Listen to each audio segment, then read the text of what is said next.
नमस्कार मित्रांनो, आज या मालिकेमध्ये आपण पाहणार आहोत. आम्ही आता सिद्धटेकला आलेली असते आणि गौरीची म्हणजे आपल्या साधनाची चौकशी करायला लागलेली असते. कमळीची आई कोण आहे, कमळी कोणाची मुलगी आहे, कमळीचं नातेवाईक कोण आहे, हे सगळं काही अगदी तपासून बघण्यासाठी कामिनी आलेली असते डायरेक्ट सिद्धटेकला.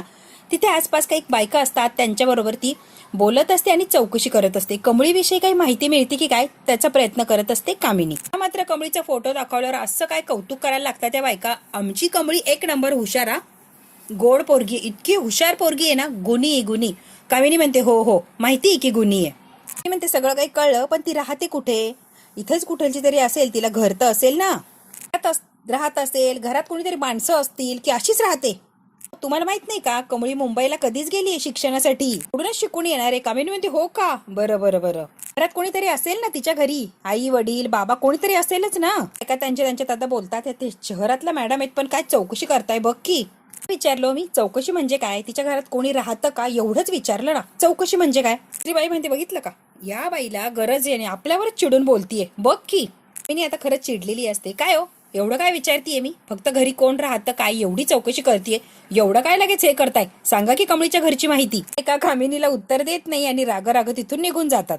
म्हणते दुसऱ्या लोकांना थोडी मदत केली बाहेर गावच्या तर काही बिघडतं का, काय माणसं इथे गावची. आणि आता तिथून निघून गेलेली असते अगदी बडबड करत. इकडे आता अनिका ती सोबत तो बॉक्स घेऊन चाललेली असते. त्या बॉक्स मध्ये खूप सारे पैसे आलेले असतात. बऱ्याच लोकांनी म्हणजे बऱ्याच मुलांनी डोनेशन म्हणून त्या बॉक्समध्ये पैसे टाकलेले असतात. जवळजवळ तो बॉक्स आता भरत आलेला असतो. अनिका आणि कमळी तो बॉक्स घेऊन आता चाललेले असतात. 2च दिवसामध्ये तो बॉक्स गच्च भरलाय. कमळी बघ की, कॉलेजला 2 दिवस सुट्टी, आता हा बॉक्स कुठे ठेवायचा, तरी सुरक्षित ठिकाणी ठेवायला लागणार आहे. अनिका का म्हणते चल जाऊया आपण सुरक्षित ठिकाणी. कामिनी अजून गावात पुढे आलेली असते आणि कमळीचा फोटो दाखवते आणि काही माणसांना आता ती तिच्याविषयी माहिती विचारायला लागलेली असते. आमच्या गावची कमळी आहे मॅडम म्हणते. बरोबर. आणि तिचं घर कुठे आहे, घरात कोण राहतं, ताई तुम्हाला माहिती का, कमळी शिकायला गेली मुंबईला. इकडचं घर कोणीतरी जाळून टाकलं हो ताई, पासून तिची आई गायब आहे, कुणालाच पत्ता नाहीये ती कुठे आहे. तिला लगेच तो प्रसंग आठवलेला असतो. तिने ते कसं घर जाळलं कमळीचं आणि स्वतः तमाशा बघत उभी राहिलेली असते. कामिनीला माहिती मिळालेली असते की कमळीचं घर कोणीतरी जाळलं आणि तेव्हापासून तिची आई जी गायब आहे ते आतापर्यंत काहीच कोणाला माहिती नाहीये. कामिनीला एवढी माहिती मिळालेली असते. कामिनी आता विचार करत जरा चालत चालत पुढे येते. आता प्रिन्सिपल सरच्या ऑफिसमध्ये अनिका आणि कमळी आलेले असतात. जो तो बॉक्स असतो डोनेशनचा म्हणजे गच्च भरलेला असतो पैशांनी, तो सरांकडे द्यायचा असतो, कारण 2 दिवस कॉलेजला तर सुट्टी आहे. प्रिन्सिपल सर म्हणतात मुलींनो या पैशांचं काय करायचं ठरवलंय तुम्ही, तर ज्या पोरांना गरजेच्या वस्तू आहे ना त्या वस्तू आपण द्यायच्यात, विनाकारण ते पैसे वापरायचे नाहीयेत. ज्याला खरंच गरज आहे त्याच्यासाठीच त्या पैशांचा वापर करायचा. ठिकाणी ठेवायचंय ना म्हणून इथं आलोय सर. तर केबिन मध्ये ते पैसे ठेवायचे ठरलेले असतं. सर म्हणतात 2च किल्ले आहे, एक माझ्याकडे ठेवतो आणि एक तुझ्याकडे ठेव कमळी. म्हणते चालतंय सर, एक माझ्याकडे ठेवतो मी. अनिकाने बघितलेलं असतं, एक चावी कमळीकडे, एक चावी प्रिन्सिपलकडे. स्वतःच्या हाताने तो बॉक्स टेबलवर ठेवते आणि आता लॉक करणार असते त्या केबिनला की डायरेक्ट 3ऱ्या दिवशीच कॉलेज उघडल्यावर तिथे यायचं. इकडे आता गौरी रस्त्याने चाललेली असते. मंदिर दिसतं, लगेच तिथे हात जोडते आणि म्हणते परमेश्वरा माझ्या कमळीला जिथे कुठे असेल ना तिथे सुखरूप ठेव रे बाबा. कमळीसाठी प्रार्थना केलेली असते आणि परत सर्व आता तिच्या कामाला पुढे चाललेली असते. गुरुजी असतात, त्या गुरुजींच्या जवळ जाऊन लगेच ती खाली बसते. आठवतंय का गुरुजी, कमळीला म्हटले होते तुम्ही संकटात अडकणार आहे, सगळं काही निवारलंय. आणि कमळीने कौतुक केलंय का मुलाचा जीव वाचवलाय, त्यामुळे सगळ्यांनीच कौतुक केलंय तिचं. गुरुजी माझ्या पोरीच्या आयुष्यात जे संकट येणार होतं ते संकट टळलंय का, कारण सगळे आता कौतुक करताय आणि कमळी बरोबर सगळे छान वागायला लागला. गुरुजी आता जरा थांबतात आणि मग विचार करतात, अगं बाई जरा वेळ संकट टळलंय पण संकट येणारच नाही असं नाही म्हणालोय मी. अजूनही तिच्या डोक्यावर संकट आहे आणि यातून सुद्धा तिला बाहेर पडायचंय. खूप मोठं काम आहे हे, त्यातून सगळ्या याच्यातून बाहेर पडणं. भयंकर असं संकट तिच्या आयुष्यात येणार आहे. तर गौरी म्हणते गुरुजी तुम्हीच मला उपाय सांगा, मी नक्की काय करू, काय केलं म्हणजे माझ्या पोरीच्या आयुष्यात येणारं संकट दूर होणार आणि तिच्यावर काहीही संकट येणार नाही, असं काहीतरी करायला लावा मला. काहीही करायला तयार आहे, तुम्ही फक्त सांगा गुरुजी, मी सगळं काही करेल बघा. मी तुला उपाय सांगतोय बरं पोरी, तो उपाय कर. कदाचित संकटाची तीव्रता कमी होईल, संकट येणारच नाही असं नाही, पण त्याची तीव्रता कमी होण्यास मदत नक्कीच होणार. आता गौरीने समजून घेतलेलं असतं काय करायचं, कसं करायचं, सगळं काही मी सगळं काही करायला तयार आहे, फक्त माझ्या पोरीचं संकट दूर होऊ दे. चालतंय गुरुजी, येतो मी तुम्ही म्हणायला अगदी तसंच वागतोय. कमळी निंगी अनिका एकत्र असतात आता आणि कमळी अनिकाला काहीतरी सांगत असते. अनिका खूप हसते आणि म्हणते थँक्यू हा कमळी. अनिका आता डिनरला चाललेली असते आणि खूप छान दिसते असं कमळी म्हटलेली असते. 1 नंबर दिसतेय बघ तू, थँक्यू कमळी. अनिका हे डिनर झाल्यावर अभ्यासाला बसायचा, हे सगळं एन्जॉय कर पण अभ्यास सुद्धा करायचा आहे. अनिका म्हणते हो, तिकडनं आल्यावर नक्कीच अभ्यास करेल मी. अजिबात हे नाटकं आवडत नसतात अनिकाचे. निंगी काहीच ऍक्शन रिॲक्शन देत नाही. होईल मी पास, तू आहेस ना, तू शिकव मला सगळं कमळी. अनिका छान अशी तयार झालेली असते आणि ऋषी सोबत डिनरला चाललेली असते. दोघींनी सेल्फी काढलेली असते. निंगीला कळायला लागलेलं असतं की कमळी आणि अनिका जवळ येत आहे आणि कमळी मला विसरतीये. म्हणजे कमळीची आणि अनिकाची मैत्री झाली की ती मला तोडून टाकणार, माझी मैत्री वगैरे काहीच ठेवणार नाही. निंगी आता इनसिक्युअर फील करत असते आणि तिला खूप वाईट वाटतं की कमळी माझ्यापासून लांब चाललीये आणि माझी जागा ही अनिका घेतीये. कमळीला फोन आलेला असतो की कमळी मॅडम बोलताय का? कमळी म्हणते हो, बंड्याचा हात मिक्सरमध्ये सापडलाय आणि त्याला खूप लागलंय, पण बंड्या काय दवाखान्यात यायला तयारच नाहीये.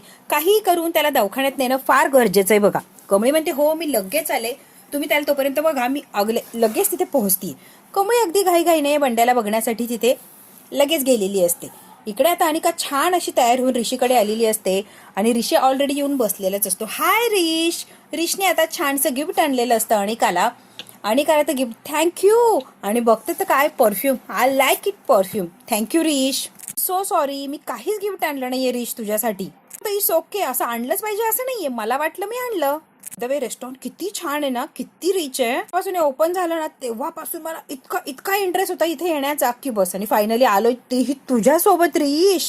चान्स मिळाला नाही, पण कसं आहे ना, असू दे, तेव्हा चान्स मिळाला नाही चांगलीच गोष्ट आहे. रिश, तुझ्यासोबत जे यायचं होतं ना मला, आणि मला खरंच आवडतं की तुझ्यासोबत मी डिनरला बसलीये. वाव, इतकी खुश असते कारण तिचा रिश तिच्यासोबत असतो. इथे कोणीच नाहीये रिश, आपल्याला डिस्टर्ब सुद्धा होणार नाही, मस्तपैकी वेळ घालवता येणार आहे बघ, एन्जॉय. म्हणतो अनिका, आता तुझ्या करिअरकडे लक्ष द्यायला हवं जरा सिरियसली. या तुला काय करायचंय काही नाही, तुझ्या करिअरमध्ये तू आता फोकस कर आणि तेच करण्याचा प्रयत्न कर अगदी सिरियसली. असंच ग्रो करत राहिली तर आय एम व्हेरी शुअर काहीतरी छान एक दिवस तू अचीव केलेलं असणार आहे बघ. तू असंच काहीतरी कर अनिका आणि नक्की काहीतरी बनवून दाखव आम्हाला. आणि हो, तुझ्यामध्ये क्वालिटी आहे अनिका, तू करू शकतेस. ऋषी आता खूप छान शांतपणे या अनिकाला समजावून सांगत असतो की हे सगळं काही जे आहे ते सोडून दे आणि फक्त करिअरवर लक्ष दे. तुझ्यामध्ये आहे तो गुण, तू काहीतरी नक्कीच करू शकतेस. म्हणते यस, तू म्हणतोय ना रिश, मी नक्कीच करणार काहीतरी आणि काहीतरी करण्याचा प्रयत्न तरी करणारच. म्हणते चांगल्या लोकांसोबत नेहमी चांगलं होतं, मला माहिती आहे. ऋषाने पटायला सुद्धा लागलाय. म्हणते बाय द वे, मी जरा 5च मिनिटात आले. रिश म्हणतो हो, ये की. त्या टेबलवर उठून अगदी 5 मिनिटं बाजूला आलेली असते. असलं काय बोर होत असतं या अनिका सोबत वेळ घालवायला. मात्र अनिकाच्या म्हणजे मित्र असतो किंवा तिने त्या मुलाला पैसे देऊन सांगितलेलं असतं की तो जो डोनेशनचा बॉक्स आहे तो तिथून पळवायचा सरांच्या ऑफिसमधून. मुलाने बरोबर ते काम केलेलं असतं. बॉक्स घेऊन तो पळालेला असतो. वॉचमन बॅटरी लावतो, कोण आहे तिकडे, तोपर्यंत मुलगा तिथून फरार होतो. त्या वॉचमनच्या हाताला काही तो येत पण आता त्याच्या मागे मागे पळत असतो, पण तो मुलगा काय हाती लागायचं नावच घेत नाही. तर ऋषी जेव्हा अनिका बाहेर गेलेली असते 5 मिनिटांसाठी, कमळीचा फोटो मोबाईलमध्ये असतो. एकटक त्या कमळीच्या फोटोला बघत थांबलेला असतो आपला ऋषी. जेवायला आलेला असतो अनिका सोबत, पण मनात असते त्याची फक्त आणि फक्त कमळीच. टक मग्न झालेला असतो तो. तेवढ्यात काय अनिका येऊन समोर उभी राहते. प्रिया, मी आलीये, पण मी इतका वेळ घेतला त्याबद्दल खरंच sorry Rish. I am extremely sorry. आजपर्यंत तुझ्याशी खूप वाईट वागले मी, खूप वाईट वागले. कळतच नव्हतं तुझं अटेन्शन कसं मिळू, काहीही करून मला तू हवा होता रिश. माझ्याकडे नेहमी लक्ष द्यावं यासाठी इतक्या स्टुपिड गोष्टी केल्या आणि त्याचं मला आता गिल्टी फील होतं या रिश. खरंच मला खूप वाईट वाटतंय. खूप वाईट वागले, किती फोर्स केला आणि काय काय वागले. मी जर विचार केला ना तो मलाच कसं तरी होतं बघ. पण आय एम सॉरी त्या सगळ्या गोष्टींबद्दल रिश, खरंच सॉरी. पण आता मी सुधारतीये किंवा सुधारण्याचा प्रयत्न करतेय आणि आता तसं काहीच नाहीये माझ्या डोक्यात. अगदी नॉर्मल आणि छान वागण्याचा प्रयत्न करतेय रिश. माझा क्रश होता ना रे रिश तू, आता पण क्रश आहे रिश तू. सगळ्या प्रोसेसमध्ये मला कळत नव्हतं मी असं वागल्याने माझ्यापासून अजून दूर चाललाय, माझ्याबद्दल अजून वाईट विचार करायला लागलाय. पण नाही, मी अगदी वेडी झाले होते आणि आता कुठे कळतंय, रिअलाइज झालंय ना, तर मी आता शहाण्यासारखी वागणार आहे. असं आहे ना रिश, त्या वेळेला मला कोणी सांगायला नव्हतं हे रॉंग आहे, हे राईट आहे, हे करायचं नसतं, हे करायचं असतं. मला जे वाटायचं मी जे करतेय ते रॉंग नाहीये, ते राईट आहे आणि म्हणून मी ते करतच राहिले रे रिश. पण आय एम सॉरी. त्या वेळेला मला कुणीतरी समजून सांगणार असतं ना की हे करू नये, हे चुकीचं आहे, तर मी तुला इतका त्रास दिलाच नसतं, तुझ्या मागे मागे मी केलंच नसतं. I am sorry Anika. पण कसं आहे ना, आता जे झालंय ते झालंय. प्लीज मला त्या गोष्टी आठवायच्या नाहीये किंवा त्याच्याकडे परत जायचं सुद्धा नाहीये. मी डोक्यातनं तो विचार काढून टाकलाय. तेव्हा अनिका प्लीज तो विषय नकोच आहे, मला असं वाटतंय. ओ येस रिश म्हणतो की तू सुद्धा या गोष्टी मनातून काढून टाक आणि नॉर्मल अगदी व्यवस्थित वागायला सुरुवात कर. पण तुम्ही म्हणाले तसं फक्त आणि फक्त करिअरकडे फोकस कर, अनादर गोष्टींकडे अजिबात लक्ष देऊ नकोस. हो रिश, तू म्हणतोय ते पटतंय रे मला. नाही रिश, आता मी तुला फोर्स करणार नाही किंवा तुझ्या मागेही लागणार नाही. तुला जेव्हा वाटेल माझ्याबद्दल काही तेव्हा माझ्याबद्दल तू विचार करशील. मी आता तुला कुठल्याच गोष्टीसाठी फोर्स करणार नाहीये बघ रिश. माझ्या परफेक्ट पर्सनसाठी वेट करणार, आता मागे लागणार नाही, त्रास देणार नाही, काहीच नाही. एक दिवस तरी तुला रिअलाइज होईल की तू अनिकावर प्रेम करतो. तुझा बेस्ट फ्रेंड आहे ना रिश. आता अनिकाच्या हातात हात देतो. या, मी बेस्ट फ्रेंड आहेच की. थँक्यू सो मच रिश, मला खूप आवडलं. अनिकाला बसवलेलं असतं खाली. अनिका म्हणते हो हो बसते की. इकडे आता वॉचमन आणि कमळी आलेली असते तिथे कॉलेजमध्ये. तर वॉचमन म्हणते इथे काय करतेस ग. कमळी म्हणते अहो काका, हॉस्टेलमधून फोन आला, बंड्याचा हात मिक्सरमध्ये गेलाय आणि त्याला दवाखान्यात न्यायचंय म्हणून तर मी आलीये. बघायला आले, पण तुम्ही का पळताय. कमळी काय झालंय त्याचं. प्रिन्सिपालच्या केबिन मध्ये कोणीतरी घुसलं आणि तिथूनच पळत कोणीतरी बाहेर निघालाय. मी स्वतः बघितलंय कमळी, पण कोण होतं हे अंधारात दिसलं नाही. ती मुलगी आलेली असते अनिकाची मैत्रीण. मी कशाला कॉल करू ग तुला. असं काही असतं तर बंड्याने स्वतः कॉल केला नसतं का. मी कशाला कॉल वगैरे करीन. मी काही तुला कॉल केलेला नाहीये. कमळी उगाच काही खोटं सांगू नकोस तू. कुठे बंड्याला मालकाने गावी पाठवलंय. बटाटे शेंगा वगैरे घेऊन तो 4 दिवसांनी वापस येणार आहे. त्यासाठी बंड्या बाहेर गेला, इथे नाहीच आहे. पर्यंत तुला काही लागलं तर मला बघायला लावलंय. काही अडचण आहे का कमळी. कमळी म्हणते नाही, काहीच अडचण नाहीये. वॉचमन गेलेला असतो आणि ती मुलगी ही खोटं बोलून तिथून निघून गेलेली असते. कमळी मात्र विचार करत तिथेच थांबते. आता परत घरी आलेली असते आणि विचार करते काहीच अंदाज लागत नाहीये नेमकी चाललंय तरी काय. बंड्याला लागलंय म्हणून मला तर बोलून घेतलं आणि तिथं गेल्यावर तर काहीच नव्हती. आलेली असते डिनरवरून आणि कमळीला घेऊन वर जाते पळत पळत. निंगी जवळ उभी असते, तिच्याकडे दोघीही लक्ष देत नाही. ही म्हणते ती पोरगी म्हणली ना ते बरोबरच आहे. ही अनिका आणि कमळी खूप जवळ यायला लागल्या आणि कमळी मात्र मला विसरायला लागली. आता कायमची कमळी माझी मैत्री तोडून टाकणार. अनिका आणि कमळी आता हातात हात घालून मस्तपैकी डान्स करत असतात. ऋषी बरोबर डिनर केला, गप्पा मारल्या, एन्जॉय वेळ घालवला. खूप छान वाटलं. माझ्या ऋष बरोबर मी वेळ घालवलाय. अनिका अगदी नाचून, कमळीचा हात हातात पकडून फिरत फिरत मस्तपैकी जे काही केलंय ते सगळं काही आता कमळीला सांगत. प्रेम होतं ना त्याच्यावर. मी अगदी फोर्स करून त्याला म्हणत होते की तूही माझ्यावर प्रेम कर. त्यामुळे ऍज अ फ्रेंड मी त्याला लूज करत होते. मला रिअलाइज झालंय जबरदस्तीने प्रेम वगैरे नाही होऊ शकत किंवा मी त्याच्यावर कोणत्याही प्रकारची जबरदस्तीही करू शकत नाहीये. हे निगेटिव्ह थॉट्स त्याला बाय बाय करून टाकलंय आणि फक्त फ्रेंड, ओनली फ्रेंड आहोत सध्या आम्ही. कम्फर्टेबली खूप गप्पा मारल्या, खूप छान असं मस्त वाटलं आम्हाला एकत्र वेळ घालून. कमळी म्हणते खरंच छान ग अनिका, तू सुधारली आहे ना, खरंच छान वाटतंय बघ. कमळी म्हणते छान छान छान, सगळं काही छान मस्तपैकी. तू ना अनिका आता कापडं बदल आणि ये आपण अभ्यास करूया सगळे मिळून आणि लगेच यायचंय. अनिका म्हणते हो येतेच लगेच. मी जाते आणि पुढे होते तोपर्यंत, कारण निंगीचा उद्या वाढदिवस आहे. निंगी माझी वाट बघत असेल. निंगीचा वाढदिवस करायचा आहे ना आपल्याला साजरा. कमळीने आता निंगीच्या बर्थडे साठी गिफ्ट द्यायला कानातले घेतलेले असतात. आणि का म्हणते वाव किती भारी आहे कमळी, हे खूप सुंदर आहे. निंगीला खूप आवडणार आहे तुझं हे गिफ्ट, खूप सुंदर आहे कमळी. आणि का आता मुद्दाम तारीफ करत असते त्या कानातल्याची. आता बडबड करत कामिनी आलेली असते, तनतन करत, आणि रागिनी सगळ्या कपड्यांच्या वगैरे घड्या करून ती व्यवस्थित ठेवत असते. कामिनी येते आणि पटकन तिथे बसून घेते. आई झालंय का काम, डन झालंय का, सगळी काही माहिती मिळाली का, काहीतरी बोल. का मी तोंबरा फुगून उभी राहिलेली असते. कशी करतीयेस की काय करतीये, तुला तरी कळतंय का रागिनी. आल्यापासून काय प्रश्न विचारतीयेस. अवतार घेतलाय मी, कसे अवतरले म्हणून. तर पुरुष म्हटल्यावर काय, हो की नाही रागिनी. काय काय कष्ट घेते आई, काय काय करते, कुणाला काही पडलेली नाहीये. कमळी अनिकाला फूस लावून स्वतःच्या बाजूने करून घेतलं आणि ही मूर्ख अनिका तिचंच ऐकते, तिच्याच बाजूने जाते. ती म्हणेल तसंच करते. ह्या अनिकाने ना डोकं फिरवलंय माझं रागिनी. तिचा वाढदिवस साजरा करणार आहे. बापरे मोठा वाढदिवस आहे म्हणजे त्या निंगे टिंगेचा. म्हणते काय, कधी, ही, केव्हा, कसं, म्हणजे मला अनिका काही बोललीच नाही आई. तुझं बोलणार ना रागिनी, तुझं लक्ष असेल तर बोलणार ना. तुझ्या याच्यातून तू वेळ तर मिळायला पाहिजे ना बाकीच्या गोष्टींकडे लक्ष द्यायला. तुला वेळ असतो रागिनी, तुझं मस्त चाललेलं असतं. कशात लक्ष नको घालू रागिनी. आणि लक्ष घालून तरी तू काय करणार आहे, पचकाच. कशातच काही लक्ष घालू नको. मी बघते काय कसं करायचं, केव्हा करायचं, कुणासोबत करायचं, सगळं काही मी मॅनेज करते. तू कामिनी ना बाई, सगळं काही कॅमिनी हँडल करणार. रागिनी तू फक्त निवांत तुझ्या बेडरूम मध्ये बस. कामिनी आता फोन उचललेला असतो आणि लगेच सूत्र हलवायला सुरुवात करते. कामिनी रागारागाने अनिकाला फोन लावत असते. इतक्या वेळा फोन लावते तरी पण अनिका मुद्दाम फोन कट करत असते. कमळीच्या आणि तिच्या फार गप्पा रंगलेले असतात, फार एकत्र आलेले असतात त्या. आता कमळीची मैत्री इतकी आवडायला लागलेली असते की ती कामिनीला इग्नोर करायला लागलेली असते.